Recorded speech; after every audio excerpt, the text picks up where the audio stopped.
Ito po yung mga dapat hinahanap nyo sa inyong mga kandidato. Hindi yung magkanong bibili na boto sa inyo. No? Dahil yung panandaliang grasya na makukuha nyo pag binenta nyo ang inyong mga boto, hindi po yan solusyon para dun sa tunay na mga problemang hinaharap natin sa ating mga pang-araw-araw na buhay. Ang mensahe ko po sa inyo, naku po, kaya po meron tayong demokrasya, gamitin po natin yung sandata natin ng pagboto para mamili ng mga personalidad na magbibigay solusyon sa ating problema at hindi magiging kabahagi ng problema natin, lalo na sa problema ng korupsyon.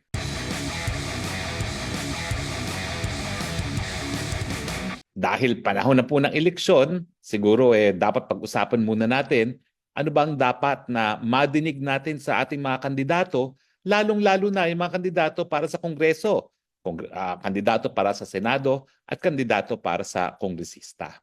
Well, di naman po tayo nagkukulang ng datos dyan. Lahat ng survey companies, regularly, every quarter, tinatanong po ang ating mga kababayan, ano ba sa tingin nyo ang pinaka-importanting issue na hinaharap ng bayan? At lahat po ng survey, para-pareho ang isinasagot. No?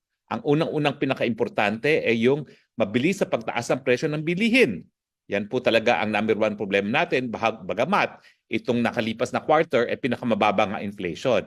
Well, hindi po ibig sabihin na bumaba ang presyo. Ibig sabihin lang, napakabilis sa pagtaas ng presyo pero ngayong last quarter bumagal. Pero ibig sabihin, mataas na ang presyo. Bumagal lang ang pagtataas pa. Yan po ang pangunahing problema ng ating mga kababayan. Pangalawa, yung mababang sweldo ng mga manggagawa. Pangatlo, yung kakulangan ng trabaho at saka ng hanap buhay. So dyan po yung tatlong pinaka-importante na issue na hinaharap ng ating kababayan at nandyan din po, pang-apat, yung issue ng korupsyon. So dapat po pag kayo ay namimili ng mga boboto para senador at kongresista, dapat pakinggan nyo. Ano ba ang inyong mga pangako para magkaroon ng kasagutan dito sa mga issue na ito? Pagtaas sa presyo ng bilihin, kakulangan ng trabaho, mababang sweldo, at korupsyon. At kung wala naman po silang mabibigay na solusyon, kalimutan nyo na. Sayang lang ang boto nyo kung boboto lang kayo sa mga sikat na hindi naman makakagawa ng polisiya. Alam nyo po, ang mga kandidato para sa Kongreso, sila po yung gagawa ng polisiya. Pinatutupad lang po ng ehekutibo kasama ng presidente ang mga pulisiya. Pero yung mga pulisiya ang magiging sagot o solusyon sa problema nating bansa. Lalong-lalo na dun sa problema ng ekonomiya. Lalo na ngayon sa panahon na talaga nagbabanta na naman na tataas ang presyo ng petrolyo dahil nga sa putukan na naman sa gitnang silangan. Sigurado po yan. Pag tumaas ang presyo ng petrolyo at ng gasolina, lahat po ng presyo ng mga bilihin ay tataas. So ano nga ba ang mga posibleng solusyon dyan? Tignan naman natin kung merong sa ating mga kandidato ang magbibigay ng solusyon. Alam nyo yung presyo po ng pagtaas ng presyo ng bilihin. Ang pinakamataas po kasi na po pwede nating mabigyan ng kasagutan ay yung pagtaas ng presyo ng pagkain. Dahil ang Pilipinas naman po ay tayo ay agrikultura pa rin ang nagpapatakbo ng ating ekonomiya. Kaya po tumataas ang presyo ng bilihin ng pagkain. Unang-una, hindi po yan dahil sa demand. Yan po ay dahil sa supply. Bakit po? Dahil hindi po nagiging efficient yung ating mga agricultural producers. Ibig sabihin, unang-una, napakataas ng cost of production. Kaya tumataas din ang kanilang presyo sa farm gate prices. No?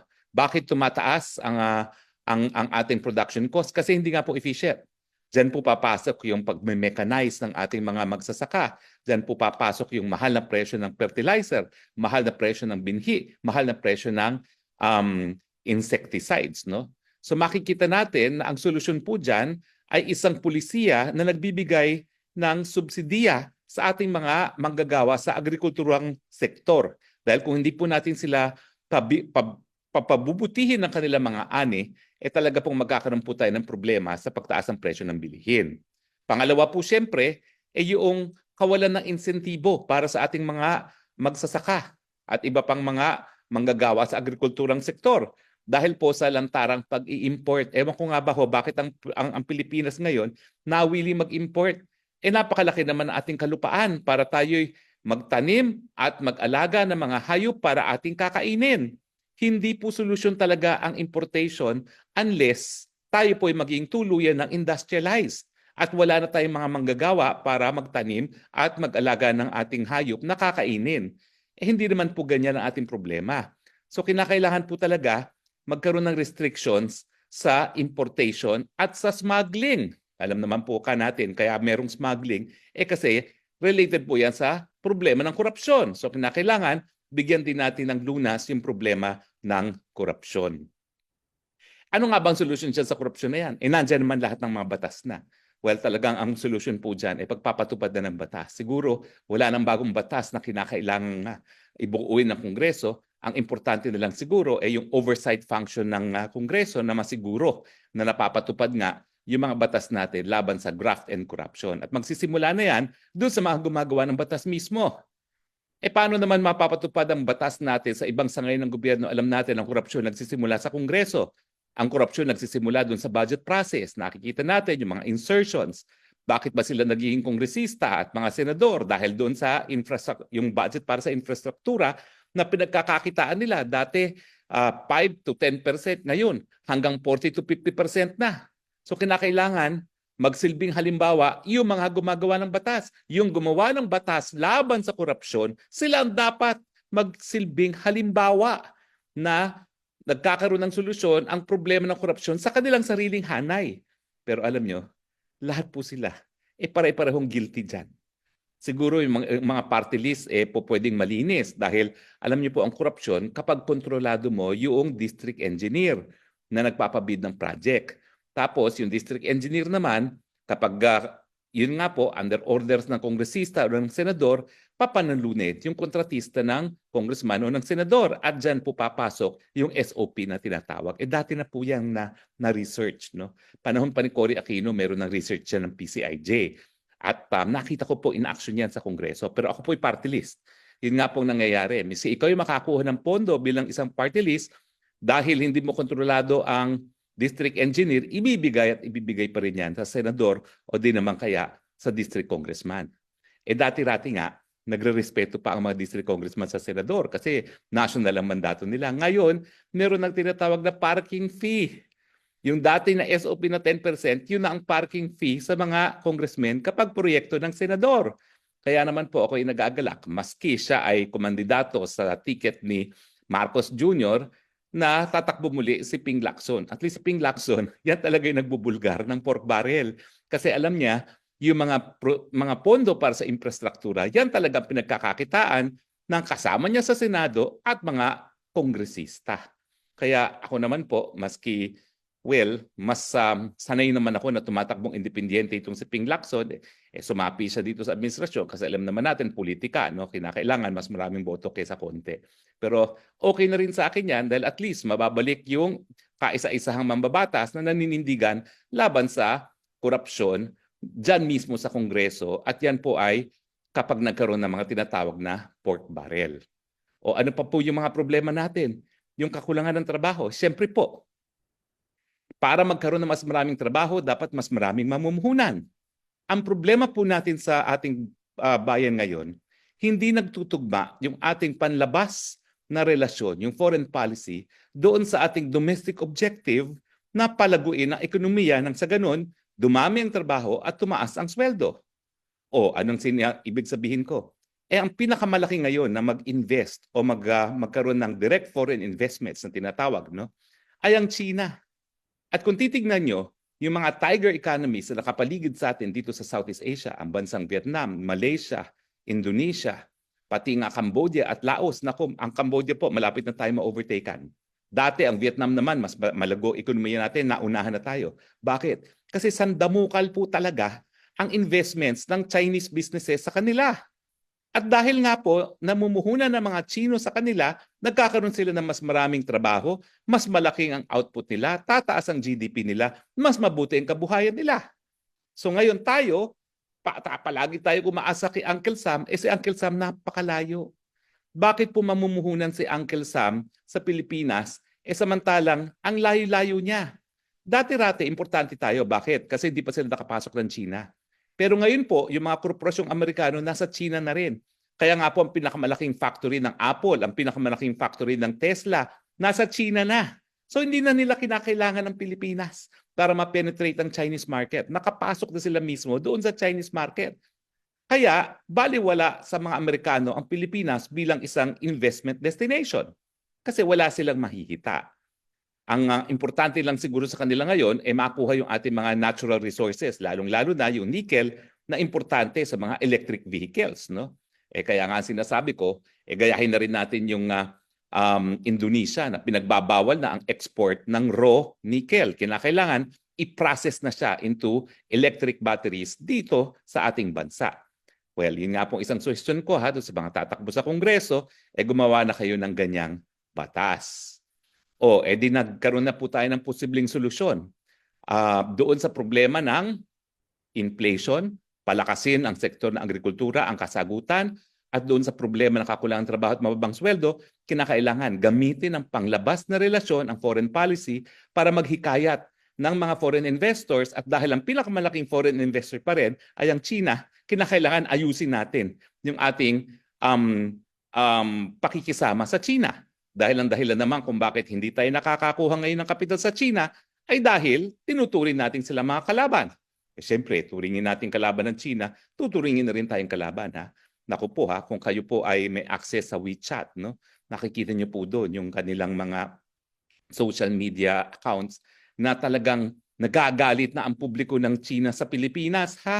So hindi na po ito biro-biro, ito po ay pumapasok na sa palaisipan ng mga Chino mismo na sino ba yung mga Pilipinong yan? Bakit akala nila kakayang-kayanin nila mga China?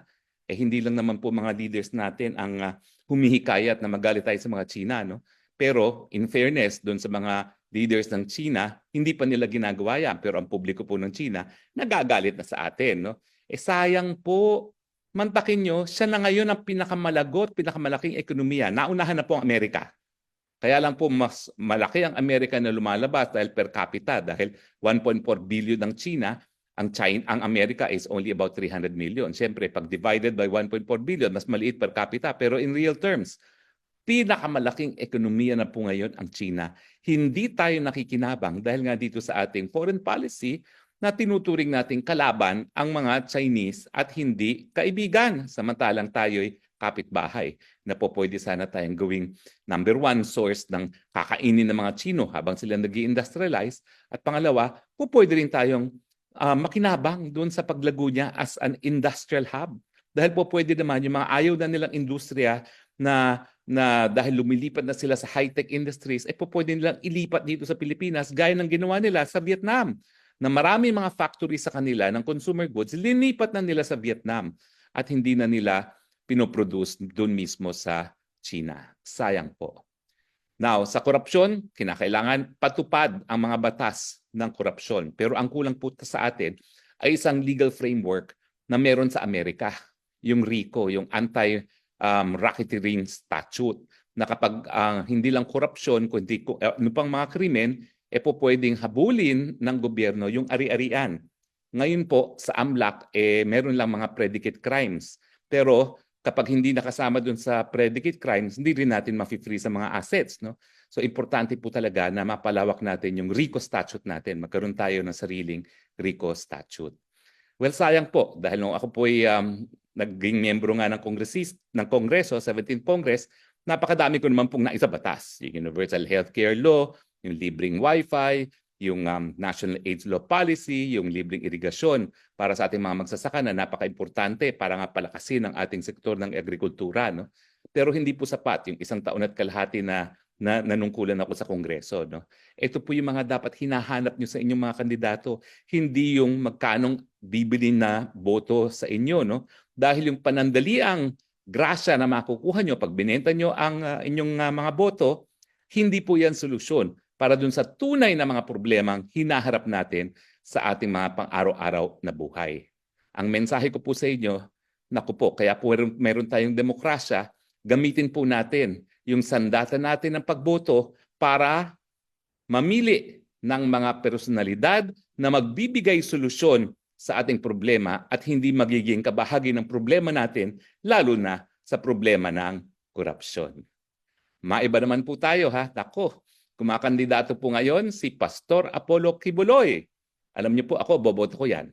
Hindi po ako member ng KOJC, bagamat ako po ay, bago pa itong mga pangyayari ngayon, ay naging host sa SMNI. Na alam naman po natin na isang broadcast outfit na identified din sa Kingdom of Jesus Christ. Ako po isang Kristiyano, kaya alam ko po na may pagkakaiba sa paniniwala ang KOJC doon sa simbahan ko. No? Pero dahil ako naman po ay naniniwala sa demokrasya at sa karapatang pantao, rinirespeto ko yung karapatan ng mga miyembro ng KOJC na magkaroon ng sariling pananampalataya. Pero nabalita ko rin po, nakakita na ako ng balita sa social media na mukhang naabsulto po sa Amerika ang Pastor Kibuloy sa lahat ng mga kaso laban sa kanya. Ay ako po ay nag-aagalak naman dahil napahiya po yung mga dilawan dyan na nagsasabi na guilty daw si Pastor Kibuloy. Nangunguna na dyan si Pastor Tuloy, si Riza Ontiveros. Alam niyo po, yan pong mahirap kapag ikaw ay hindi muna mag-antay sa desisyon ng hukuman at ikaw ay naghusga na sa iyong kapwa. Minsan, napapahiya ka. Paano ngayon yan? Pinangangalandakan nila yung mga kaso laban kay Pastor Kibuloy. Pero kung totoo itong mga lumalabas ng balita ngayon, mukhang nabasura na itong mga kaso laban kay Pastor Kibuloy. At yan naman po yung sinabi ko, naalala nyo ha, sa mas earlier broadcast ko, sinabi ko na kung malakas talaga ang ebidensya, matagal nang pinadeport ng mga Amerikano si Pastor Kibuloy. Dahil maski nung panahon ni Presidente Duterte, kung nandiyan ang ebidensya, wala naman tayong magagawa dahil meron tayong tinatawag na extradition treaty. At kinakailangan masunod yung provision ng extradition treaty. It's as simple as nagkakaroon ng request, dudulog sa hukuman para malaman kung extraditable nga ba yung krimen na yan, kung covered by double criminality, at kung hindi siya mapapadeport sa lugar na siya ay mapapatawan ng death penalty o lugar na siya ay matotorture. Yun lang po ang tatanungin ng hukuman at no questions asked, ipadadalian sa Amerika. Di ba yun ang nangyari kay Mark Jimenez? Sa panahon na siya ay kaalyado ni President Erap Estrada, nung hiningi siya ng mga Amerikano, walang nagawa ang administrasyon ni Erap Estrada. Kung hindi, ibigay ang pagkatao ni Mark Jimenez sa mga Amerikano. Ganun po kasi ang extradition treaty. So, ngayon po, malinaw na sa mga kaso sa Amerika ni Pastor Kibuloy, siya po'y naabusulto na. Ang tanong, gaano kabilis magkakaroon ng paglilitis dito sa Pilipinas sa kaso ni Pastor Kibuloy? Sana kasing bilis sa Amerika. Kasi sa Amerika, hindi nga umabot pa sa full-blown trial, na-dismiss na. Kung totoo po itong nabasa kong balita sa internet na na-dismiss na. No? So, antabayanan po natin yan. No? Siguro pag-uusapan natin na mas malawakan pa ang dismissal ng kaso kung lumabas na yung detalye. Pero ngayon po, nakita ko lang sa isang social media post na na-dismiss ang kaso ni Pastor Kibuloy. Iboboto ko po si Pastor Kibuloy. Bakit? Kasi po, unang-una, kahit ano pa ang kanyang teolohiya, importante po na kinikilala niya ang Panginoon at kinikilala niya na kinakailangan tayo humingi ng tawad para sa ating mga kasalanan at tayo po ay mabuhay sang-ayon sa mga nakasaad sa Biblia. Okay? So, siya po'y Kristiyano. At dahil po dyan, naniniwala ako na susunod siya dun sa utos na bawal magnakaw at bawal pumatay. Pangalawa, nakita naman po natin ang gawain ng Kingdom of Jesus Christ, no? At saka ng SMNI Foundation. Wala pong tigil yan magbigay ng tulong sa lahat ng mga nangangailangan ng tulong. Kaya merong bagyo, lindol, kung anumang sakuna, naroroon po sila. No?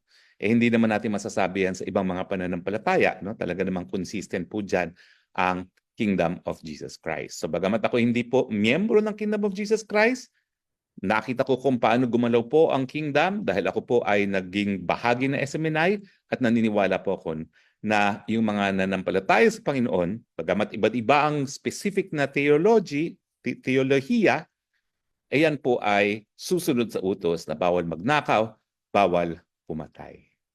Kaya tangkilikin po natin bilang senador si Pastor Apollo Kibuloy. So dalawa na po na endorso ko ha, Ping Lacson, Apollo Kibuloy. Sa mga susunod nating broadcast, pupunuin po natin ang 12 nating iboboto bilang senador.